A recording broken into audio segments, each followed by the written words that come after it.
लड़की उसकी बगल वाली सीट पर आकर बैठ गई, टाइपराइटर को ठीक किया और टाइप करने में मशगूल हो गई। विजय का मन टाइप करने में नहीं लगा। वह किसी भी हालत में लड़की से बातें करना चाह रहा था। वह टाइपराइटर पर कागज लगाकर बैठ गया और लड़की को देखने लगा। लड़की की अंगुलियां टाइपराइटर के कीबोर्ड पर ऐसे पड़ रही थी जैसे हारमोनियम बजा रही हो। क्या देख रहे हो? थोड़ी देर बाद लड़की गुस्से से बोली, आपको टाइप करते हुए देख रहा हूं। यहाँ क्या करने आए हो? टाइप सीखने।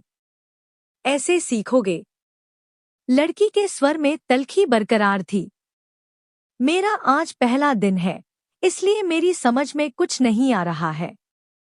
आप टाइप कर रही थी तो मैं देखने लगा कि आपकी अंगुलियां कैसे पड़ती हैं कीबोर्ड पर। आपको टाइप करते देखकर लगा मैं भी सीख जाऊंगा। यदि इसी तरह मुझे ही देखते रहे तो आपकी यह मनोकामना कभी पूरी नहीं होगी। लड़की फिर टाइप करने में जुट गई। विजय भी कीबोर्ड देखकर टाइप करने लगा। टाइप करने में उसका मन नहीं लग रहा था। वे बेचैनी सी महसूस कर रहा था। 10 मिनट बाद ही उसने टाइपराइटर का रिबन फंसा दिया। रिबन तो फंसेगा ही जब ध्यान कहीं और होगा। लड़की उसके टाइपराइटर को थोड़ा अपनी ओर खींचकर रिबन ठीक करने लगी। इसी बीच रिबन नीचे गिर गया। वह उसे उठाने के लिए झुकी तो उसके गले से चुन्नी गिर गई। रिबन उठाने के लिए विजय भी झुका था। उसकी निगाह अकस्मात ही लड़की के उरोजों पर चली गई। वह सकपका गया। लो, ठीक हो गया, लड़की ने कहा तो उसकी चेतना लौटी। लड़की फिर टाइप करने में लग गई, लेकिन विजय का मन टाइप में नहीं लगा। वह लड़की से बात करने की ताक में ही लगा रहा। मन नहीं लग रहा है? अचानक लड़की ने उससे पूछा तो बाछें खिल गईं। लगता है कि सीख भी नहीं पाऊंगा, आसार तो कुछ ऐसे ही दिखते हैं। आपका नाम? विजय ने बात को बढ़ाने के लिए सवाल कर दिया। सरिता। अच्छा नाम है, लेकिन मुझे इस नाम से नफरत है। क्यों? कोई एक कारण हो तो बताए। यह कहते हुए सरिता अपनी सीट से उठी और पर्स कंधे पर टांगते हुए केबिन से बाहर निकल गई। विजय उसे जाते हुए देखता रहा। उसके जाने के बाद उसने टाइपराइटर पर डाली। टाइपराइटर उसे उदास लगा और दुनिया बदल गई सी दिन से विजय हवा में उड़ने लगा। रातों को छत पर घूमने लगा, तारे गिनता और उनसे बातें करता। चांदनी रात में बैठकर कविताएं लिखता। गर्मी की धूप उसे गुनगुनी लगने लगी। दुनिया गुलाबी हो गई तो जिंदगी गुलाब का फूल। आंखों से नींद गायब हो गई।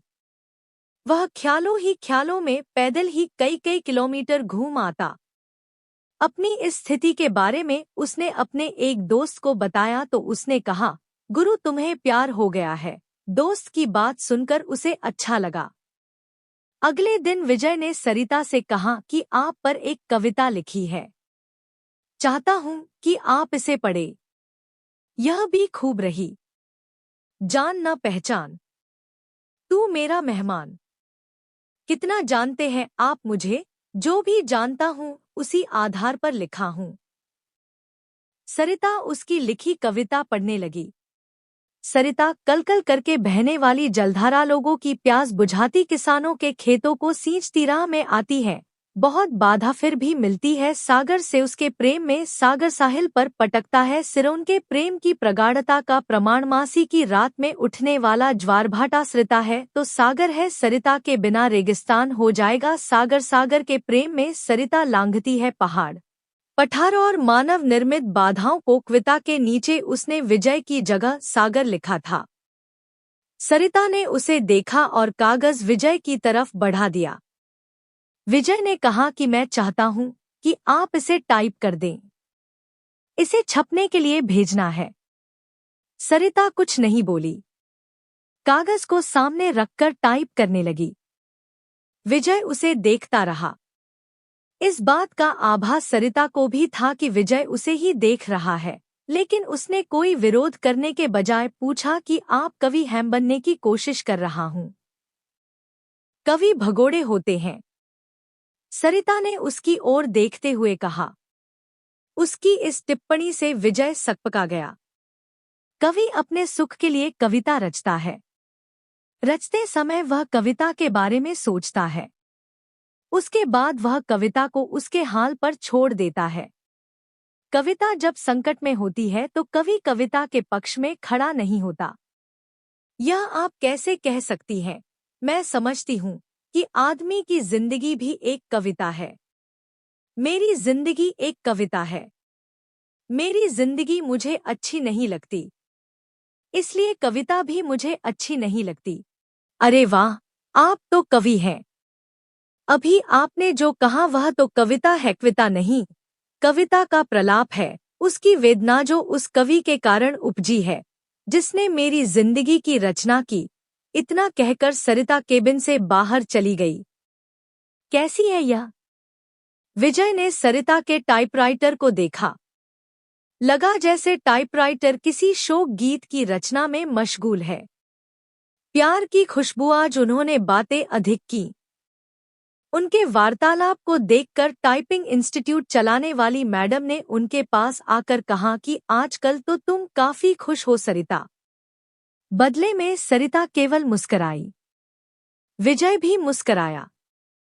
तो क्या मेरे प्यार की गंध इसे भी लग गई? अगले दिन सरिता जब इंस्टीट्यूट आई तो काफी सजीद थी। नया गुलाबी सूट पहने थी। बालों का स्टाइल बदला हुआ था। विजय को सरिता का यह बदला रूप अच्छा लगा। वह अपनी भावनाओं को दबा नहीं पाया। बोला, काफी सुंदर लग रही हो। जवाब में जब सरिता ने मुस्कुराते हुए थैंक यू का फूल जब उसकी तरफ फेंका तो उसकी इच्छा हुई कि वह खड़ा होकर नाचने लगे और जोर जोर से चिल्लाए कि उसे प्यार हो गया है। ग्रह नक्षत्रों की चाल आदमी जब निराश होता है या फिर लक्ष्य के प्रति उसकी स्थितियां साफ नहीं होती हैं, तो वह धर्म और ज्योतिषी की शरण में चला जाता है। विजय की भी हालत कुछ ऐसी ही थी। वह सरिता को चाहने लगा था, लेकिन सरिता भी उसे चाहती है यह स्पष्ट नहीं था। वह अपनी बेरोजगारी से भी परेशान था।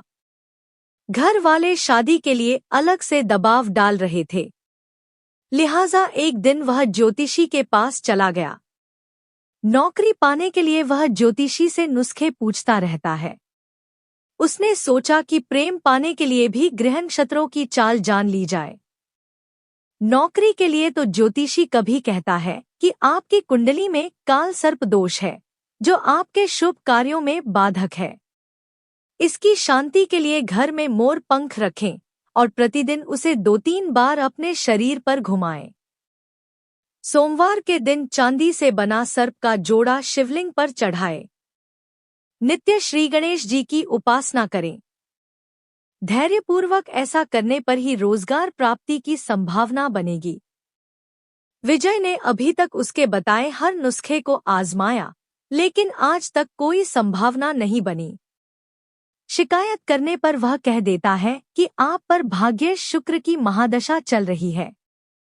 शुक्र के बलवर्धन के लिए शुक्रवार के दिन 5.5 रत्ती का ओपल चांदी में जड़वाकर दाहिनी मध्यमा में धारण करें। पंडित जी, मेरी कुंडली में प्रेम है कि नहीं है? न, बहुत है। कुंडली पर सरसरी नजर डालते हुए ज्योतिषी ने कहा, प्रेम विवाह का योग है, लेकिन कुछ बाधाएं हैं। प्रेम विवाह में क्या लफड़ा है? आप पर शुक्र की महादशा चल रही है, जो अशुभ फलप्रद है। गोचर में भी आपकी राशि पर शनि की 7.5 चल रही है। शनि शांति के लिए प्रत्येक शनिवार कुत्तों को सरसों के तेल से बना मीठा पराठा खिलाएं। ग्रह शांति के उपरांत ही प्रेम में सफलता की संभावना बन सकती है। सब ढकोसला है। इतने दिनों से आप एक नौकरी के लिए मुझसे क्या क्या नहीं करवाते रहे। मिली नौकरी? साला चपरासी भी कोई रखने को तैयार नहीं। भन्नाया हुआ विजय ज्योतिषी के कमरे से निकल गया। घर पहुंचते ही मम्मी कहने लगी, तुम्हारे पिता ने लड़की पसंद कर ली है। उनके दोस्त की बेटी है, बीए करके नौकरी कर रही है, तो मैं क्या करूं? शादी कर लो। बिना नौकरी मिले यह नहीं हो पाएगा, फिर तो पूरी जिंदगी कुंवारे ही रह जाओगे। बीवी की कमाई खाने से तो कुंवारा रहना ही अच्छा है। कहते हुए विजय अपने कमरे में चला गया। जिंदगी आसान नहीं। एक सप्ताह तक सरिता टाइपिंग स्कूल नहीं आई। विजय रोज आता रहा और निराश होकर वापस घर जाता रहा। 8वें दिन सरिता के आते ही वह पूछा बैठा कि एक सप्ताह आई नहीं, जिंदगी में बहुत दिक्कतें हैं। कहते हुए सरिता अपनी सीट पर बैठ गई। क्या हो गया? मेरी बहन जो बीए कर रही है किसी लड़के के साथ चली गई। दोनों बिना शादी के ही एक साथ रह रहे हैं। ऐसा क्यों किया? उसका कहना है कि यदि वह ऐसा न करती तो उसकी शादी ही नहीं हो पाती। तलब हमारे घर के आर्थिक हालात। इतना कहकर सरिता चुप हो गई। मुझे नहीं लगता कि आपकी बहन ने गलत किया है। आज की युवा पीढ़ी विद्रोही हो गई है। वह परंपराओं को तोड़कर नई नैतिकता गढ़ रही है। समय के साथ सब ठीक हो जाएगा। पर माँ तो नहीं समझती। हाँ, उनके लिए समझना थोड़ा मुश्किल है, लेकिन आजकल सब चलता है। हमारा समाज बदल रहा है। बिना शादी के एक साथ रहना पश्चिमी परंपरा है, लेकिन अब ऐसा हमारे यहाँ भी होने लगा है। हाँ, बैठकर सपनों के राजकुमार का इंतजार करने से तो बेहतर ही है न कि जो हाथ थाम ले उसके साथ चल दिया जाए। चाहे 4 दिन ही सही, जिंदगी में बहार तो आ जाएगी।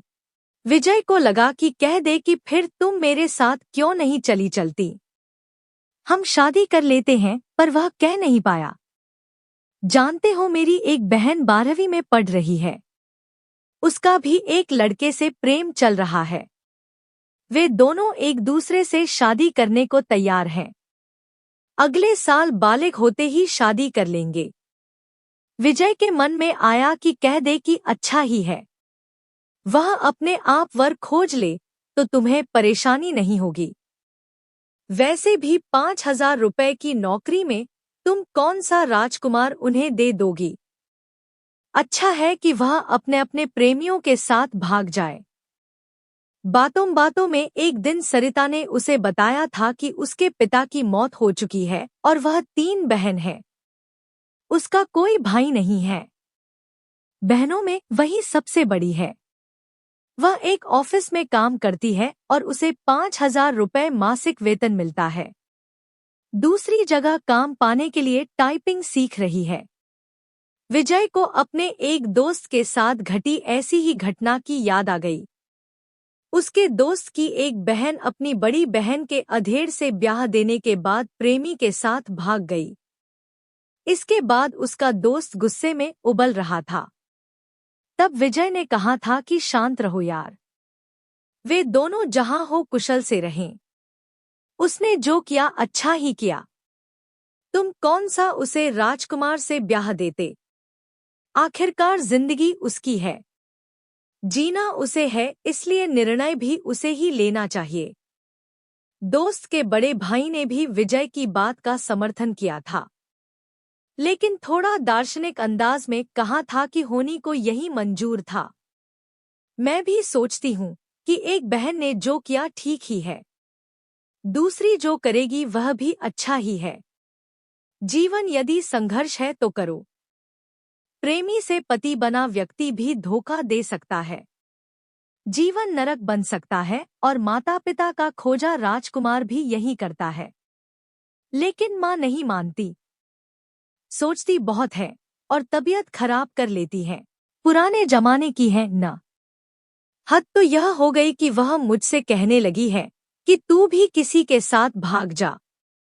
मैं उन्हें इस हाल में छोड़कर किसके साथ डॉटरो पड़ी सरिता। विजय की समझ में नहीं आया कि वह क्या कहे और क्या करे। स्थिति को सरिता समझ गई तो खुद पर काबू किया और फिर से टाइप करने लगी। 10 मिनट बाद सरिता उठी और बिना बोले ही चली गई। विजय की इच्छा हुई कि वह उसके पीछे पीछे चला जाए, लेकिन वह बैठा रहा और उसे जाते देखता रहा। मूसलाधारिश में बिजली का गिरना, आसमान में काले बादल घिर आए थे। इस कारण परिवेश में अंधेरा पसर गया था। रह रहकर आसमान में बिजली चमकती और बादल गरजते। ऐसे मौसम में भी विजय टाइपिंग स्कूल जाने के लिए तैयार था। वह सरिता से मिलना चाहता था। जब वह घर से निकला तो बूंदाबांदी शुरू हो चुकी थी। फिर भी वह तेज कदमों से टाइपिंग स्कूल की तरफ बढ़ने लगा। कुछ ही दूर गया होगा कि बारिश तेज हो गई। सड़क पर चल रहे लोग भागकर किसी छांव में खड़े हो गए, पर वह अपनी मस्ती में भीगता हुआ चलता रहा। इंस्टीट्यूट पहुंचकर उसे पता चला कि सरिता नहीं आई है। इतनी बारिश में आने की क्या जरूरत थी? मैडम ने विजय से कहा, आप नहीं समझेंगी।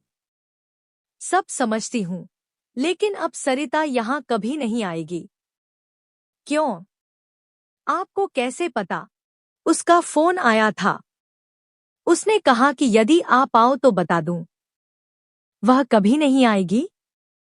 विजय की आवाज किसी कुएं में से आती लगी। विजय टाइपिंग स्कूल से बाहर आया। बाहर मूसलाधार बारिश हो रही थी। जैसे ही उसने नीचे की ओर कदम रखा, जोर से बिजली चमकी और बादल गरजने लगा।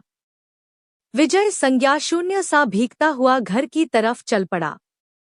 उसने सोचा कि वह सरिता के घर जाएगा, लेकिन उसके घर का पता तो मैडम दे सकती हैं।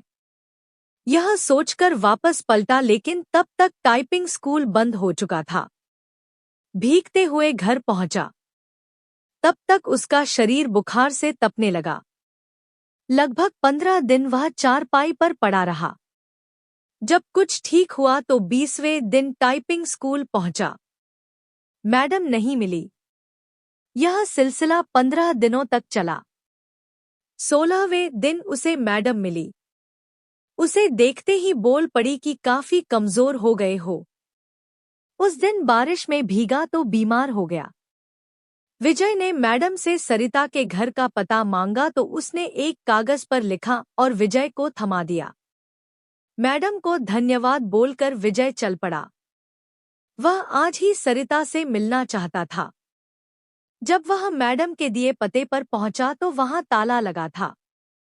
पड़ोसियों से पूछने पर पता चला कि सरिता यहीं रहती थी, लेकिन अब मकान बेचकर चली गई है। कई लोगों से पूछने के बाद भी विजय को उसका नया पता नहीं मिला। निराश होकर वह घर लौट आया। सरिता के इस व्यवहार से उसे काफी धक्का लगा। उसे कुछ समझ नहीं आ रहा था कि सरिता ने ऐसा क्यों किया। वह सरिता की याद में कविताएं लिखने लगा। एक दिन उसने एक सपना देखा और उसके भावों को कविता के रूप में कागज पर लिखा।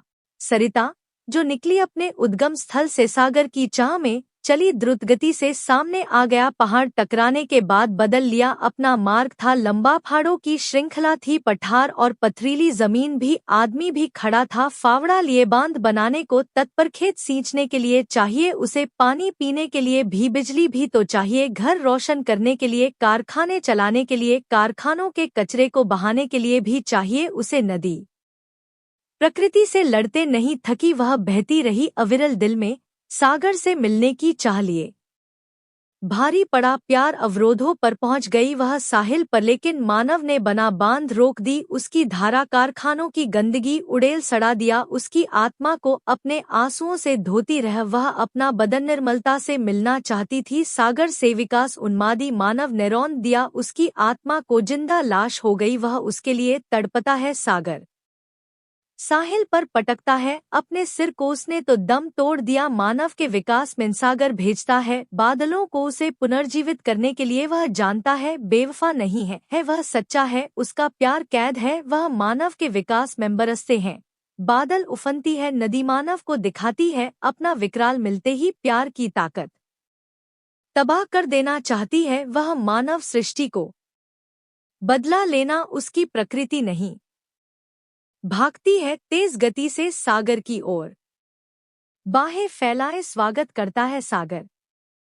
बताना चाहती है अपने कष्टों को वह, लेकिन कुछ भी नहीं जानना चाहता सागर। जानता है वह मानव स्वभाव को, उसका भी तो पाला पड़ा है इस स्वार्थी प्राणी से। विजय की इस कविता को पत्रिका में छपे 1 माह से अधिक हो गया है, लेकिन उसके पास इस बार भी अब तक सरिता का कोई पत्र या फोन नहीं आया है। उसे उम्मीद है कि एक न एक दिन सरिता उससे संपर्क जरूर करेगी। जब से वह कविता प्रकाशित हुई है, तब से वह फोन की प्रत्येक घंटी पर चौंक जाता है। यही नहीं, हर रोज पोस्टमैन का बेसब्री से इंतजार करता है, और जब उसके आने का समय खत्म हो जाता है तो वह उदासी के समुद्र में डूब जाता है।